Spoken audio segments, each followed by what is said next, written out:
Et nous sommes de retour au plateau pour la dernière partie de cette émission. Nous abordons notre quatrième sujet. Nous parlons à présent du Togo. Faure Gnassingbé a fait son discours sur l'état de la nation. Le président du Conseil, son Excellence M. Faure Gnassingbé, était face aux parlementaires réunis en congrès ce mardi 2 décembre pour faire son discours sur l'état de la nation.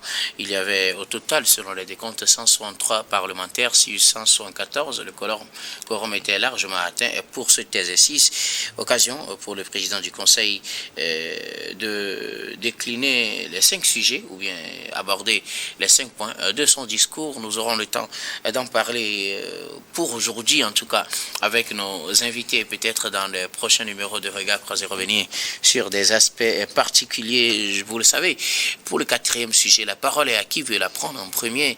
Eh bien, puisque vous êtes deux, je suis bien tenté de commencer par vous. Credo Tété, Faure Gnassingbé a fait cet exercice tant attendu par les Togolais. Nous sommes dans la 5e République et c'est justement avec la 5e République qu'il a commencé son développement. Il répond à cet exercice devant les parlementaires. Oui, mais merci Guillaume. Donc, j'aurais voulu que Louis commence ce sujet. Malheureusement, nous sommes deux sur le plateau. Donc, il a déjà entamé le sujet sur le Tchad. Mais je dirais d'entrée une date, un fait, un événement. Une date parce que c'est gravé dans l'histoire du Togo. 2 décembre 2025, le président du Conseil s'est déplacé à l'hémicycle pour donner son discours sur l'état de la nation. C'est un fait, c'est un événement parce que on l'a jamais vécu dans l'histoire politique de notre pays et malgré que les dispositions de la Constitution du 6 mai 2024 établissaient cette possibilité, donc il a tenu à franchir le seuil de cette possibilité pour rendre effectif ce discours sur l'état de la nation. Guillaume, c'est un discours qui met un terme à un système politique, c'est-à-dire le système semi-présidentiel qu'on avait et qui débouche sur un autre, notamment le régime parlementaire. Donc, nous avons tous suivi ce discours sur l'état de la nation du président du Conseil, mais je retiens 4 points saillants. 4 points saillants qui suscitent, qui retiennent toute mon attention. C'est la rigueur. C'est cet appel ou bien cette référence à la rigueur et à l'efficacité désormais dans l'action sociopolitique. Également, on pourra parler de l'engagement de nos jours, que en fait tout revient au Parlement et au gouvernement de jouer leur partition dans l'expression dynamique de ce régime parlementaire. Le président du Conseil a aussi insisté sur cette urgente nécessité de consolider le dialogue politique permanent.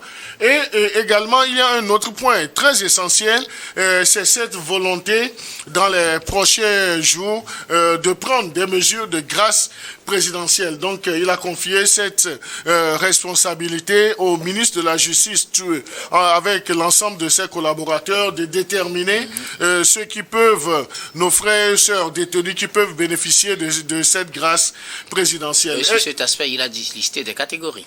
Oui, il a énuméré des plans d'orientation. Donc, je crois que le travail sera fait à ce niveau. Mais Guillaume, vous savez, je voudrais insister également sur cette trilogie de priorités qui a été énumérée par le président du Conseil et surtout l'emploi de verbes du premier groupe. Donc, la trilogie de priorités qui sont des priorités de 3 ordres qui appellent à l'emploi des verbes protéger, rassembler et surtout transformer. Donc, c'est dire que le président du Conseil a cette ambition de protéger le pays, de protéger les citoyens, d'investir les énergies dans la sécurité et la stabilité même de notre pays et au-delà de notre pays, de la sous-région.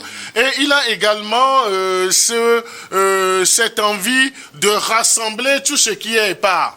rassembler tout ce qui est part, donc c'est permettre à tous les citoyens togolais de contribuer à l'essor de notre nation. Maintenant, la transformation voudra concrétiser cette ambition de développement que nous voulons sur tous les aspects pour notre pays, le Togo. Donc voilà un tant soit peu les grandes définitions qu'on peut avoir dans cette trilogie de priorités déclinées aujourd'hui par le président du Conseil. Et il a également insisté dans son discours sur la nécessité de faire de cette 5e République la République des résultats. Les résultats qui devront se faire sentir sur les terrains de la sécurité, de la paix, de la stabilité et surtout du rayonnement de notre pays. Et lorsque je parlais de la protection de notre pays, il faudrait également que sur le plan du renforcement, qu'on puisse énumérer ce besoin, mais cette envie d'aller à ce qu'on appelle la consolidation républicaine, la cohésion nationale et la décentralisation. Et la transformation ne viendra que par un développement économique et social. Donc c'est ça qui va exprimer cette ambition de transformation. Et il a chuté dans son discours tout en évoquant la diplomatie à 2 branches. Une diplomatie active et une diplomatie économique. Une diplomatie active qui va s'appuyer sur la stabilité et qui doit être également une diplomatie d'influence, c'est-à-dire un levier de rayonnement, mais également de protection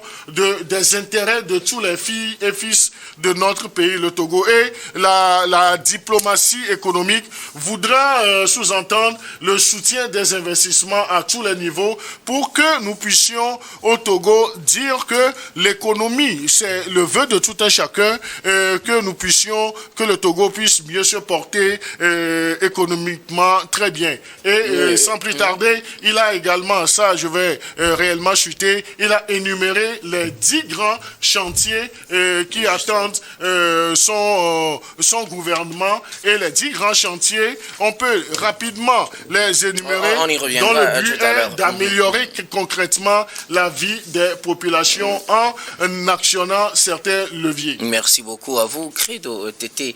On aura le temps de revenir à vous, ne vous inquiétez pas. Louis Kamako, Faure Gnassingbé a fait, pour la première fois cet exercice, un discours sur l'état de la nation et c'était devant les parlementaires ce mardi. Oui, on pourrait dire trop tard, vaut mieux que jamais, parce qu'un tel discours est plus prononcé depuis, si on suit les tests constitutionnels, si on se met dans la posture en fait du respect de la Constitution de mai 2024. Ben, je crois que ça a été fait, on peut se dire qu'il n'est jamais trop tard pour mieux agir. Donc aujourd'hui, comme le disait Credo tout à l'heure, ça reste une date historique, parce que c'est le premier passage du président du Conseil devant les élus. Et quand vous voyez aujourd'hui l'architecture, même quand vous voyez les tests constitutionnels, c'est devenu une obligation. C'est un impératif en fait pour le chef de l'État ou bien le président du Conseil en fait de passer de temps en temps devant le Parlement, devant les parlementaires. Donc aujourd'hui on a parlé de congrès qui réunit et les députés de l'Assemblée nationale et les sénateurs. Donc le président il a prononcé un discours, c'est un discours de 12 pages qui fait plus d'une demi-heure. Et quand vous voyez, vous allez, tout analyste en fait qui reste attentif aux différentes sorties du président de la République, qui était président de la République de 2005 à 2020 et en 2025 il est devenu, c'est-à-dire que tout analyste en fait qui reste attentif à ces discours vous dira que il n'y a pas eu de nouveau. Vous m'excusez, mais on vous dira que ça c'est Monsieur Gnassingbé tout craché, parce que on le reconnaît justement à travers ses mots. Les mots qu'il emploie souvent, c'est souvent la paix, la sauvegarde de la paix, la cohésion nationale, la cohésion sociale, une gouvernance de proximité et tout cela. Donc ce sont les mots-clés qui se sont encore fait glisser dans le discours du président du Conseil aujourd'hui. Donc déjà, il faut rapidement dire que c'est un discours, à mon avis, qui peut rassurer certains, mais qui ne va pas convaincre en fait ceux qui exigent la transparence, l'état de droit, la liberté et la démocratie. Et c'est tout à fait normal parce que quand vous voyez que en fait la Constitution, ou bien quand vous voyez la manière dont la Constitution en soi a été adoptée, je crois que le débat demeure toujours d'actualité autour de cette Constitution-là. Donc je pense que c'est un discours qui est ordinaire selon moi. Il n'y a pas eu, vous m'excusez, mais il n'y a pas eu de grandes annonces de la part du président du Conseil. Donc c'est pour ça que je dis que ce sont des propos habituels, ce sont des propos afférents, ce sont des propos qu'on connaît en fait à monsieur le président du Conseil. Donc moi j'ai juste remarqué en lui cette volonté-là de légitimer la nouvelle architecture politique du pays, parce que il est longtemps revenu sur les réformes, il est longtemps revenu sur les conditions dans lesquelles, ou bien les raisons, ou bien les motifs qui ont justement prévalu à cette nouvelle constitution-là. Je rappelle que c'est la première fois qu'il se prononce publiquement au Togo. Justement. Et donc, c'est de bonne loi, c'est tout à fait normal, justement, qu'ils reviennent en fait sur les objectifs ou bien sûr les raisons qui ont milité en faveur de ce changement constitutionnel-là. J'ai également remarqué en lui ce désir-là de redorer le contrat social entre État, population, sécurité, inclusion. C'est pour ça que je disais tout à l'heure que depuis 2005, vous allez justement entendre M. Faure Gnassingbé parler de contrat social, de sécurité, de garantir la paix aux Togolais. Il y a également en lui cette réponse-là institutionnelle à la critique d'un pouvoir excessivement concentré. Faure Gnassingbé parle d'une gouvernance de proximité. Ça veut dire tout simplement que les ministres ou bien ses collaborateurs doivent avoir à l'idée qu'ils sont des serviteurs du peuple. Ils doivent redescendre, ou bien ils doivent descendre de leur piédestal pour être proches de la population qui sont appelés à servir. Ça, je pense que dans les jours à venir, on pourrait un peu s'attarder là-dessus, parce que c'est un fait qui est purement factuel. Parce que vous êtes peut-être dans le quartier, vous voyez des gens du jour au lendemain, ils sont nommés ministres et puis ils deviennent inaccessibles. La première des choses qu'ils font, c'est justement changer leur numéro. Donc vous serez peut-être étonné que celui avec qui vous chantez peut-être hier à la chorale, à l'église, devient du jour au lendemain, c'est pas entretien un mythe autour de lui parce qu'il est devenu inaccessible, mais alors que quand on est ministre, c'est justement pour servir le peuple. C'est pour ça qu'ailleurs vous allez remarquer que les gens boudent le gouvernement parce qu'ils se disent que ils sont pas là, ils veulent pas servir un peuple. C'est-à-dire que les ministres doivent avoir l'idée que ils sont là justement pour servir le peuple. Maintenant, ce que j'ai remarqué, c'est-à-dire que les limites... Rapidement, les limites de ce discours, c'est parce que j'ai juste remarqué qu'il n'y a pas une garantie concrète de mise en œuvre des promesses tenues. Que d'autres disaient tout à l'heure de l'ouverture de grands chantiers. On n'a pas un calendrier qui a été communiqué pour nous dire que de telle période à telle période, nous allons procéder à cela. Bon, pour moi, ce ne sont que, vous m'excusez encore, mais ce ne sont que de simples annonces. Il y a pas d'engagement crédible en matière de liberté politique. Parce qu'aujourd'hui, c'est vrai que le chef de l'État l'a effleuré tout petit peu qu'il y aura une grâce présidentielle qui sera accordée à certains détenus. Mais de quelle détenus parlons-nous? Il a donné certaines catégories. Certaines catégories, mais je crois que le contexte actuel il est un peu complexe parce qu'il y a des gens qui ont été arrêtés dans le cadre de ces réformes constitutionnelles-là. Est-ce que c'est d'eux aujourd'hui on parle? Il y a toujours ce débat-là qui continue justement autour de cette dénomination. Est-ce qu'il faut parler de détenus politiques? Est-ce qu'il faut parler de détenus d'opinion? Qui sont ces prisonniers-là qui seront libérés? Ça, et il y a aussi ça. Mais quand vous voyez aujourd'hui, vous allez remarquer que le chef de l'État ne s'est pas attardé. Bon, le président du Conseil ne s'est même pas prononcé sur les filets sociaux, c'est-à-dire que sur le volet social, parce que le problème principal, ou bien le problème qu'il y a aujourd'hui auquel est confrontée la jeunesse togolaise, c'est justement le problème d'emploi ou bien le problème de chômage.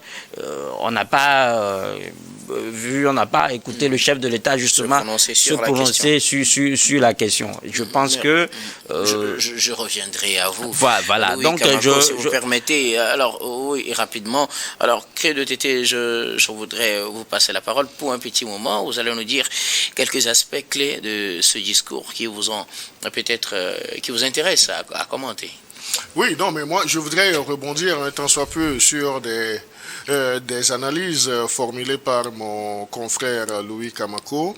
Le premier aspect, donc, on serait dans un autre milieu que j'aurais conseillé à Louis Kamako de faire l'expérience de la Jeune Chambre internationale. Parce que si vous avez... J'essaye. Oui, la Jeune Chambre internationale qui apprend ce que c'est que la vision. Parce que vous savez, la mission décline toujours d'une vision. Et pour matérialiser une mission, il faut mettre en place également des stratégies. À parcourir ces 8 pages du discours du président du Conseil, il y a cette vision, il y a cette mission, mais il y a également les outils qui définissent ces stratégies. Donc je voudrais le prendre au mot pour, vous savez, lorsqu'on parle des détenus, c'est vrai, il a fait appel au ministère de la Justice d'élaborer une certaine liste. Mais je le cite, il a dit, je le cite, mais je veux être clair, il ne s'agit en aucun cas de laxisme. Les réformes que nous conduisons ne concernent ni les crimes de sang, ni les atteintes graves à l'intégrité physique ou à la vie. Donc, c'est dire que ceux qui se retrouveraient dans ce domaine de définition ne pourront pas bénéficier de cette grâce présidentielle. Et il a également exprimé cette belle intention. Je le cite également, nos établissements pénitentiaires doivent préserver la dignité humaine afin de permettre la réinsertion sociale des personnes qui recouvreront leur liberté. Donc, il a clairement exprimé cette vision cette vision désormais pour nos établissements pénitentiaires. Il y a également un autre aspect qu'il faut souligner. Le président du Conseil, Faure Gnassingbé, l'a dit, je le cite toujours, une société forte ne se construit ni dans la faiblesse ni dans la vengeance. Donc elle se construit dans l'équilibre entre justice, humanité et responsabilité. Et en parcourant ce discours, il a fait justement allusion à cette lutte contre la corruption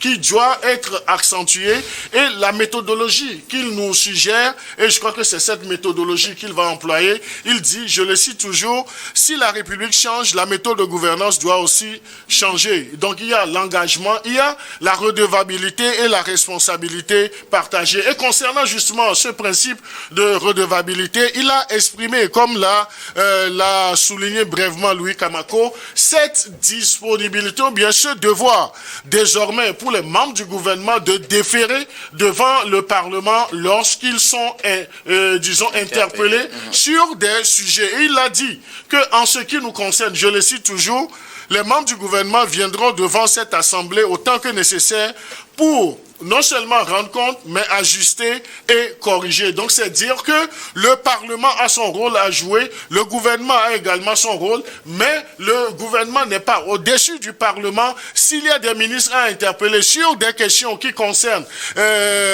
l'état de la nation, ces ministres vont désormais déférer devant ce Parlement. Il nous en souvient que même dans notre pays, on a déploré le fait qu'à un certain moment, certains ministres ou bien certaines interpellations de ministres soient restées lettres mortes. Cette volonté exprimée est vivement à saluer. Voilà les points que vous avez bien voulu relever dans ce discours. Je le rappelle, c'est le discours un peu long, donc on ne pourra pas aborder tous les aspects.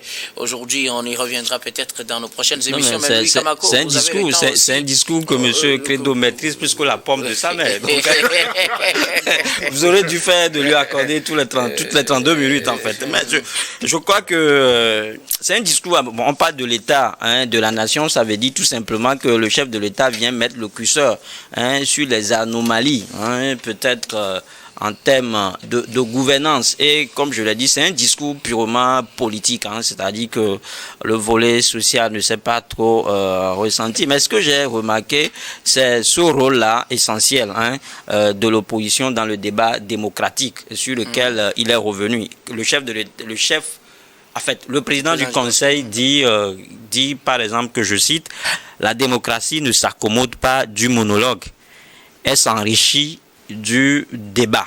Fin de citation. Ça veut dire tout simplement que on aurait aimé que le débat soit houleux, que le débat soit intense, parfois houleux, au Parlement, c'est-à-dire que aussi bien à l'Assemblée nationale et au Sénat. Mais est-ce que la composition que nous avons aujourd'hui au niveau de l'Assemblée nationale ou bien au niveau du Sénat nous permet d'avoir un débat démocratique digne de ce nom?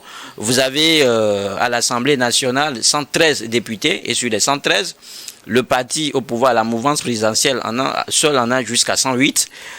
Au sein de cet hémicycle-là, il n'y a que 2 partis politiques d'opposition. Ça veut dire tout simplement que le débat à l'Assemblée nationale est déjà déséquilibré. Ça veut dire qu'on ne remplit pas les conditions qu'il faut justement pour instaurer un débat démocratique comme le chef de l'État l'a dit.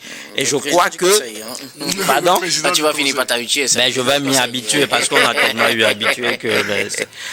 Mais je crois que s'il le dit, parce qu'il parle d'instaurer un dialogue entre politiques, et le dialogue peut-être, ce que veut aujourd'hui l'opposition, c'est de revenir sur la constitution en soi, de revenir à la constitution de mai 2024. Du 6 mai 2024, parce que ça ne passe toujours pas au sein d'une majorité. En fait, ça ne passe pas toujours pas au sein d'une majorité de la classe politique de l'opposition et certains acteurs de la société civile.